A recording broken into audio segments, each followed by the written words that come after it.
Hello, Gospel Community Leaders. Welcome to the first week of the Esther series. I want to be brief today. I don't know why I'm so dark.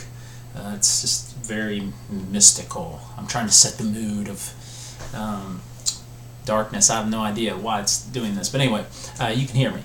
The main thing this week is that sometimes God speaks His loudest. Sometimes God speaks His loudest and clearest and most eloquent when He is silent.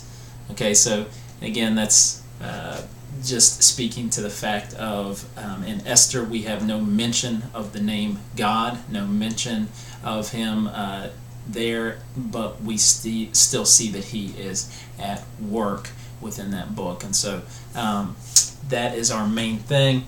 Remember to announce the membership class. Talk to anyone in your group who is not already a member of Redemption Church and remind them of that class that is coming up.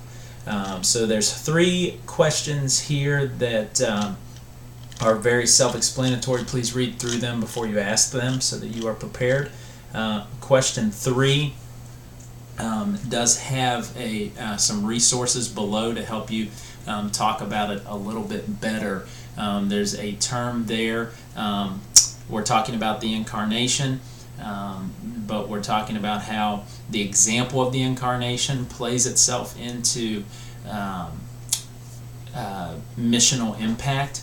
Now, again, those things are different. We've said it before, and I don't dislike the term necessarily, but you have to be careful with the term like incarnational missions, because the incarnation was a very unique thing. It's kind of something that is completely other than missions or anything for that matter. But there are examples in the incarnation that lead us to see how we carry out mission. In fact, it's the ultimate example of dwelling amongst people, living amongst people, and sacrificially giving your life to them as well as truth to them for the sake of the gospel. And so just again, there's a resource below that you'll see in the study guide that kind of talks about why incarnational giving or incarnational mission can be a term that's easily misinterpreted, but I still like it, generally speaking, as a way, and it might be more appropriate to say incarnate mission that the ambiguity is taken out of it, because we're not just proclaiming the gospel with our mouths, but we're living it with our very lives, and therefore being shining examples of what Christ was like, with Christ-likeness, bearing the image of God in that way. So anyway,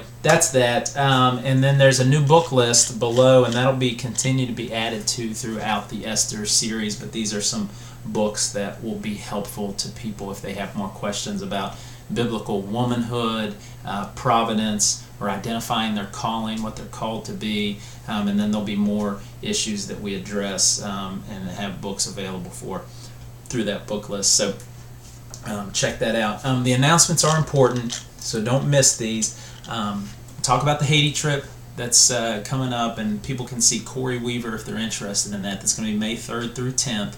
People can talk to Corey if they're interested in being involved in that. The membership class is this coming Sunday, so this is the last week to sign up for that. Anyway, have a great week, guys. Love you guys. Praying for you. Let me know if you need anything.